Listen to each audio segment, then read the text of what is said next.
Snacks ஐட்டங்கள் நம்மளே செய்யறதுக்கு பழகிட்டோம்னா குழந்தைகளுக்கு அவ்வப்போது நம்மளே வீட்டில் செஞ்சு கொடுத்துடலாம். கடையில் வாங்குறத விட நம்ம வீட்டில் செஞ்சு கொடுக்கறது ஹெல்த்தியாக இருக்கும். இப்போ ரிப்பன் பக்கோடா எப்படி செய்கிறதுன்னு இந்த வீடியோவில் நம்ம பார்க்கலாம். 1 டம்ளர் இட்லி அரிசி எடுத்துருக்கிறேன்.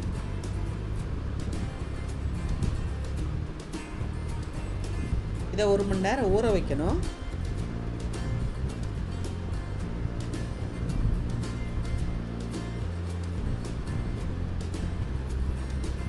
இப்போ இதில் தண்ணி விட்டு 1 மணி நேரம் நம்ம ஊற வச்சிடலாம்.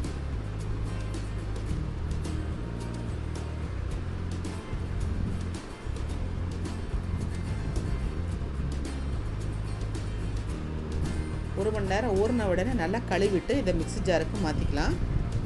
நல்லா நைஸாக அரைச்சி எடுத்துக்கணும்.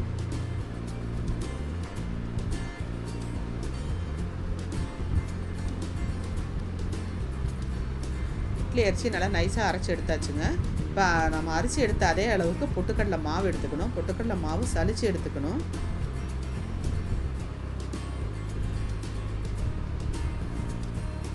இப்போ காரத்துக்கு 5 மிளகாய், ஒரு சின்ன துண்டு இஞ்சி, ஒரு பல் பூண்டு, 1/2 ஸ்பூன் சீரகம், 1/2 ஸ்பூன் பெருங்காயத்தூள். இதை மிக்ஸி ஜாரில் போட்டு தண்ணி விட்டு நல்லா நைஸாக அரைச்சி வடிகட்டி எடுத்துக்கணும்.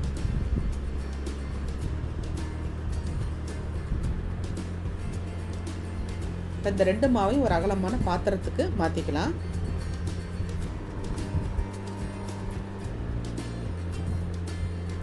பாருங்கள், 2 மாவையும் ஒரு பாத்திரத்தில் போட்டாச்சு. இப்போ அந்த மிளகாய் தண்ணியை இதை கூட சேர்த்துக்கலாம்.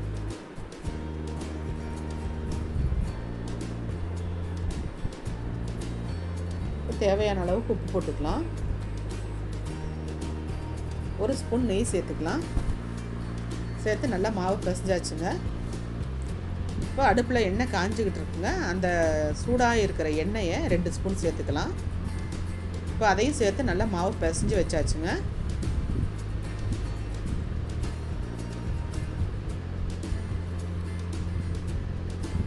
இப்போ அடுப்பில் எண்ணெய் காஞ்சிருச்சுங்க. இப்போ ரிப்பன் பக்கோடா புளிஞ்சு விட்டுறலாங்க.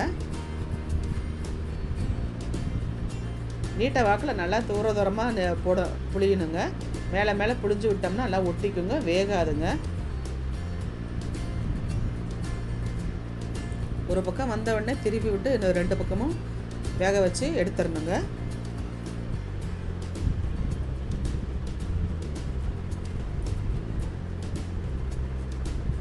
பாருங்கள், சூப்பரான சூடான மொறுமொறுன்னு ரிப்பன் பக்கோடா ரெடி ஆயிடுச்சுங்க.